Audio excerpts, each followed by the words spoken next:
சரோஜா தேவி கிட்டயே வாலாட்டுன வடிவேலு ரொம்பவே டென்ஷன் ஆயிட்டாங்களா?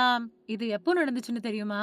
மாமன்னன் படத்துக்கு பின்னாடி நடிகர் வடிவேலுவ போன வருஷம் ரசிகர்கள் அதிக படங்கள்ல பார்த்துருவோம் அப்படின்னு நினைச்சுக்கிட்டு இருந்த நிலையில, அவர் நடிப்புல ஒரு படம் கூட ரிலீஸ் ஆகல அப்படிங்கிறது ரசிகர்கள ரொம்பவே வேதனையில ஆழ்த்திருச்சு.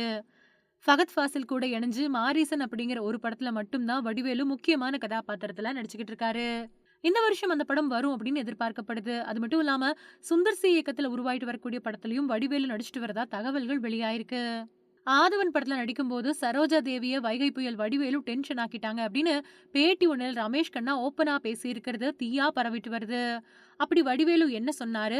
அதுக்கு சரோஜா தேவி என்ன எதிர்வினை ஆற்றுனாங்க அப்படிங்கறத பத்தி இப்ப பார்க்கலாம். கர்நாடகாவில இருந்து லேட்டஸ்டா ராஷ்மிகா மந்தனா, ருக்மணி வசந்த் மாதிரியான நடிகைகள் தமிழ் சினிமாவுல வலம் வந்துட்டு இருக்காங்க. ஆனா அந்த காலத்திலேயே எம்ஜிஆர், சிவாஜி படங்கள்ல டாப் ஹீரோயினா வலம் வந்து கன்னடத்து பைங்கிளி அப்படின்னு பேர் எடுத்தவங்க தான் சரோஜா தேவி.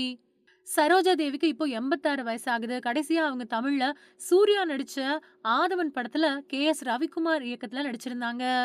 ஆதவன் படத்துல காமெடியனா நடிச்ச வடிவேலு இயக்குனர் எழுதாத வசனத்த சரோஜா தேவிய பார்த்து தன்னோட இஷ்டத்துக்கு சொல்லிட்டாரு. "நீ அப்படியே மேல போ. ஒரு அம்மா நெறைய பவுடர் போட்டுக்கிட்டு படுத்துட்டு இருக்கும்." அப்படிங்கிற வசனத்த வடிவேலு பேசினத பார்த்து கடுப்பாயிட்டாங்களாம் சரோஜா தேவி. கே.எஸ். ரவிக்குமார் இயக்கத்துல உருவான ஆதவன் படத்துல நடிச்ச சரோஜா தேவி, அவங்க அந்த படத்துல நடிக்க காரணமான ரமேஷ் கண்ணா கிட்ட ஃபோன் பண்ணி, "நான் உங்ககிட்ட நடிக்க சான்ஸ் கேட்டேனா?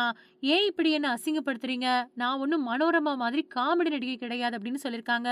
ஆனா அந்த பிரச்சனைய அப்படியே எப்படியோ பேசி சமாளிச்சுட்டோம் அப்படின்னு ரமேஷ் கண்ணா சொல்லியிருக்காரு. ஏற்கனவே விஜயோட ஒன்ஸ் மோர் படத்துல சிவாஜி கணேசன் நடிச்ச நிலையில சரோஜா தேவி வயசான காலத்துல அவங்களுக்கு ஜோடியா நடிச்சிருந்தாங்க. அதுக்கு பின்னாடி அவங்க பெருசா படங்கள்ல நடிக்காம இருந்துட்டு வந்த நிலையில சூர்யாவோட ஆதவன் படத்துல நடிச்சாங்க. அதுக்கு பின்னாடி அவங்க படங்கள்ல நடிக்கிறதையே விட்டுட்டாங்க.